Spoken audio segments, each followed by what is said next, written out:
السلام عليكم ورحمة الله وبركاته.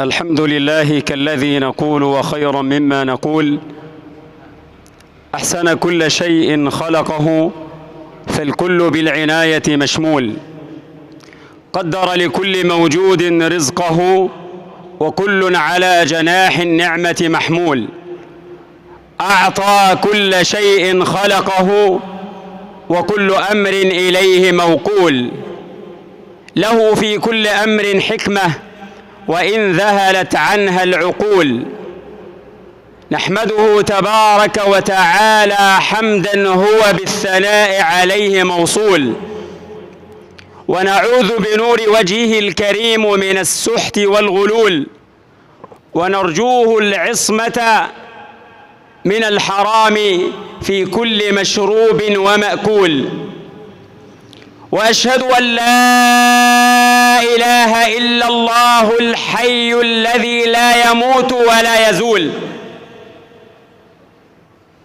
شهد لنفسه بالوحدانية وشهد له الملائكة والعدول، لا يشغله شأن عن شأن وغيره عن شأنه مشغول، لا يعجزه شيء وكل مراد له في الكون مفعول، لا يرد سائلا ودعاء الصالحين لديه مقبول، وأشهد أن سيدنا وحبيبنا محمدًا عبد لله ورسول، دعوة إبراهيم وقرة عين إسماعيل وبشرى ابن البتول، هو الحنان هو الأمان، وبالصلاة عليه كل الهموم تزول، فاللهم صل وسلم وبارك على الحبيب المصطفى وعلى فروع شجرته والأصول، وعلى الصحب والآل ومن تبع، وقنا بحبهم شر كل عزول. يا أيها الذين آمنوا اتقوا الله حق تقاته ولا تموتن إلا وأنتم مسلمون. عباد الله، حديثنا إليكم في قول أبو الدرداء: نغرس فيأكل من بعدنا. اعلموا جيدا أنه ما من أمر أو شيء كبير إلا وكان بذرة صغيرة في يوم من الأيام، فإن تركته بذرة صغيرة لا يكاد يرى بالعين المجردة ظل على ما هو عليه، وإن أخذت بيدك وأثمرت هذه البذرة أو هذا الشيء فإنك تجده في يوم من الأيام كبيرا أمامك. لذلك الصحابي الجليل أبو الدرداء الزاهد العابد في يوم من الأيام وهو شيخ طاعن في السن قد بلغ من العمر الكثير، رؤي من بعض أصحابه وهو يغرس جوزة، فقال له: أتغرس هذه الجوزة وأنت شيخ طاعن في السن وهي تظل كذا وكذا من السنين كي تثمر؟ فقال: غرس من قبلنا فأكلنا ونحن نغرس فيأكل من بعدنا، وما لي إن كان لي الثواب من الله ولمن بعدي يأكلون منها. مصداقا لقول حبيبنا النبي صلى الله عليه وسلم: إن قامت القيامة وفي يد أحدكم فسيلة فإن استطاع ألا يقوم حتى يغرسها فليفعل. أيها الإخوة الكرام، إننا نعاني أشد المعاناة من عدم إتقان العمل في كل المجالات وفي كل المصالح وفي كل الوظائف. لذلك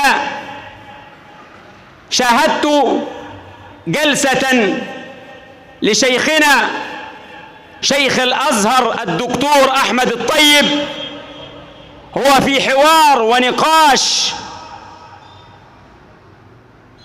هذا النقاش كان بينه وبين رئيس جامعة القاهرة الدكتور محمد الخشت.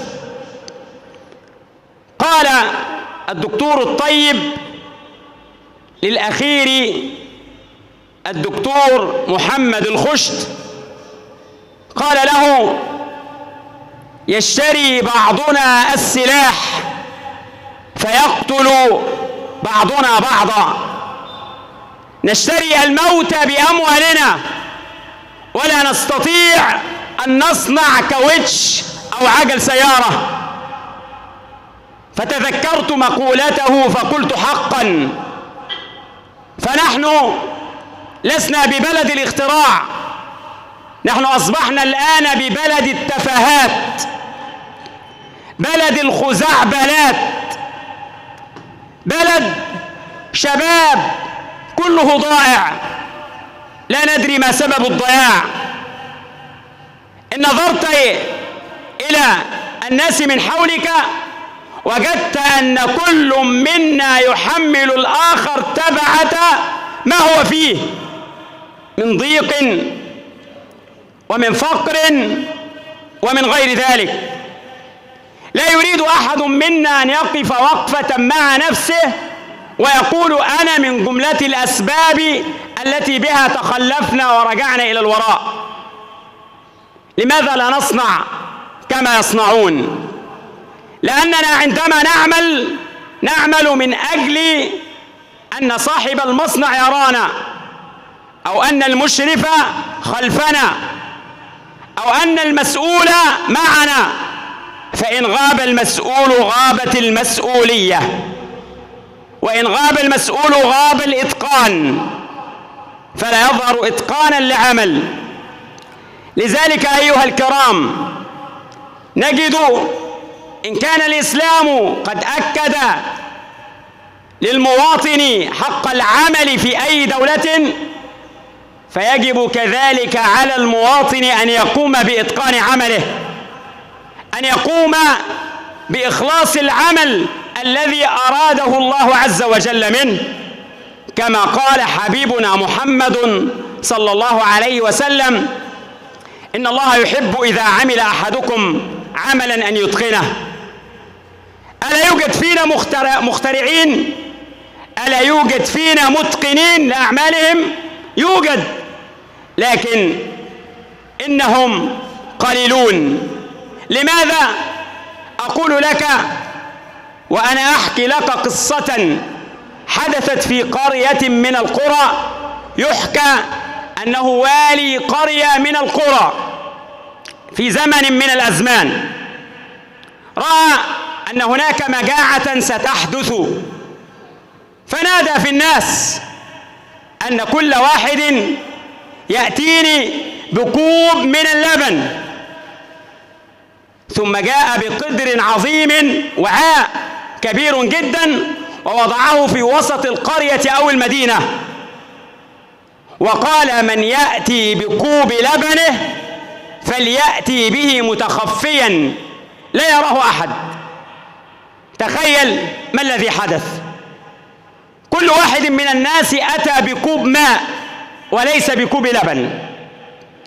فعندما جاء الصباح إذا بالوالي يأمر بفتح الوعاء فيجده أنه كله ماء وليس به لبن. ما السبب؟ كل إنسان من أهل القرية أو من أهل المدينة قال في نفسه إن كوب الماء لا يرى أو لا يكون له أثر في حجم اللبن الذي سيأتي به بعض الناس. كل إنسان قال هذه المقولة في نفسه، فما الذي حدث؟ الكل أتى بماء ولم يأتي اللبن، وحدثت المجاعة بالفعل. كل منا في عمله يأتي بكوب الماء ولا يأتي بكوب اللبن. الكاذب الذي يكذب على مسؤوله يأتي بكوب الماء ولا يأتي بكوب اللبن.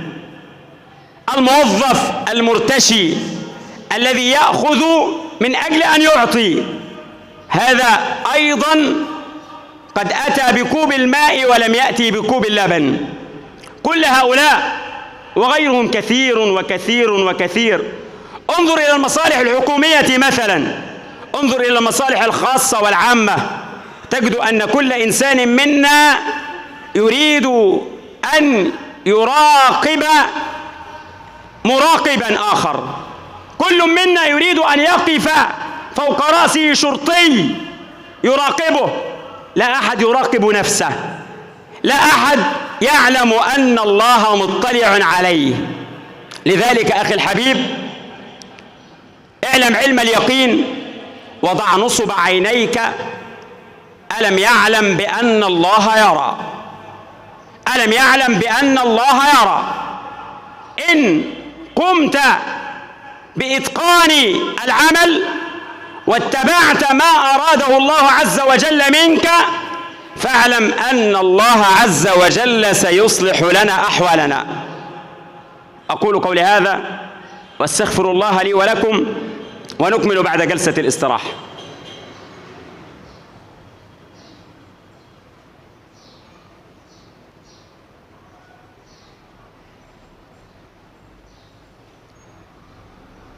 الحمد لله رب العالمين، والصلاة والسلام على أشرف الخلق وأسعد المرسلين سيدنا محمد وعلى آله وصحبه وسلم تسليما كثيرا إلى يوم الدين. وبعد أيها الكرام، إن هناك آية في كتاب الله الكريم تعتبر حل لجميع مشكلات المجتمع الذي نعيشه. يقول المولى تبارك اسمه فيها: وقل اعملوا فسيرى الله عملكم ورسوله والمؤمنون وستردون إلى عالم الغيب والشهادة فينبئكم بما كنتم تعملون. وقل اعملوا فسيرى الله عملكم. الإنسان منا إن علم أن الله عز وجل مطلع عليه يرى هذا العمل، سواء كان عمل عبادة، عمل أخروي، عمل دنيوي، عمل يخص نفعه الخاص، عمل يخص النفع العام، عمل يخص الأموال العامة، عمل يخص الأموال الخاصة، عمل يخص مسجد، عمل يخص مدرسة، مستشفى، عمل يخص طرق. كل هذه الأعمال إن توجهت بقلب خالص لمولاك وتذكرت أن الله يراك وأتقنت هذا العمل، فاعلم أننا سنرتقي بإذن الله. واعلم أن الله عز وجل يحبك. قال الله: أحسنوا إن الله يحب المحسنين. وقال رسولنا صلى الله عليه وسلم: إن الله كتب الإحسان على كل شيء، فإذا قتلتم فأحسنوا القتلة، وإذا ذبحتم فأحسنوا الذبحة. إن الله كتب الإحسان على كل شيء. فاعلم أخي الحبيب أن الله عز وجل مطلع عليك، يرى ويسمع ما يكون منك. وإياك ثم إياك أيها الموظف المسؤول المرتشي، إياك ثم إياك أن تعلم أو أن توقن أو أن تظن أن الله لا يراك. قال الله: وستردون إلى عالم الغيب والشهادة فينبئكم بما كنتم تعملون. لذلك حكي أن بناء كان يعمل في شركة من الشركات، وقد عمل عمله على أكمل وأتم وجه، فإذا ما كبر سنه أراد أن يقدم استقالته، فذهب إلى صاحب الشركة قال له: إني أريد أن أستقيل، وذلك لأني أحتاج لأجلس مع أهلي وعائلتي وأبنائي. قال له: أقبل استقالتك بشرط أن تبني لي منزلا أخيرا.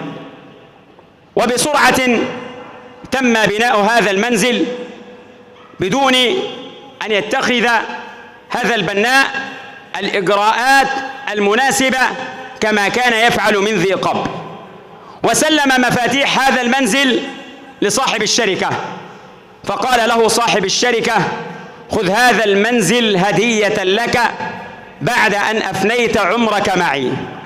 تخيلوا ما الذي حدث.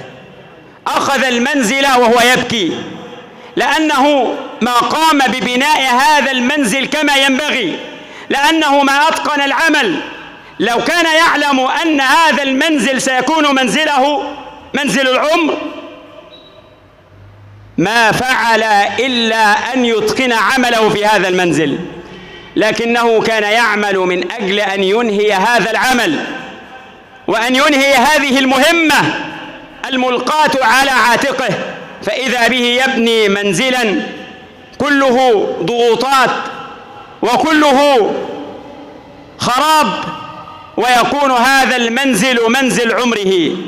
اعلموا أيها الكرام أننا إن أتقنا عملنا ربحنا في دنيانا وأخرانا، ورزقنا الله من حيث لا نحتسب. اعلم يا من تتقن عملك أن الرزق سيأتيك ولو كنت في كهف، ولو كنت في أطراف الأرض، فإن الرزق سيأتيك بسبب إخلاصك وإتقانك للعمل. أقول قولي هذا وأستغفر الله لي ولكم، ونسأل الله ربنا رب العرش العظيم أن يسعدنا في الدارين، أن يوفقنا لمراضيه، وأن يجنبنا مناهيه، وأن يجنبنا الذلل، وأن يعصمنا من الخطأ، وأن ينصر إخواننا المستضعفين في غزة. اللهم انصر إخواننا على عدوك وعدوهم وعدونا يا رب العالمين. اللهم انصر إخواننا المستضعفين في غزة، اللهم كن لهم نصيرا وكن لهم معينا وكن لهم مؤيدا، اللهم كن لهم وليا، اللهم أهلك أعداءك أعداء الدين، اللهم آمين. أقول قولي هذا وأستغفر الله لي ولكم، والسلام عليكم ورحمة الله وبركاته. وأقم الصلاة إن الصلاة كانت على المؤمنين كتابا موقوتا.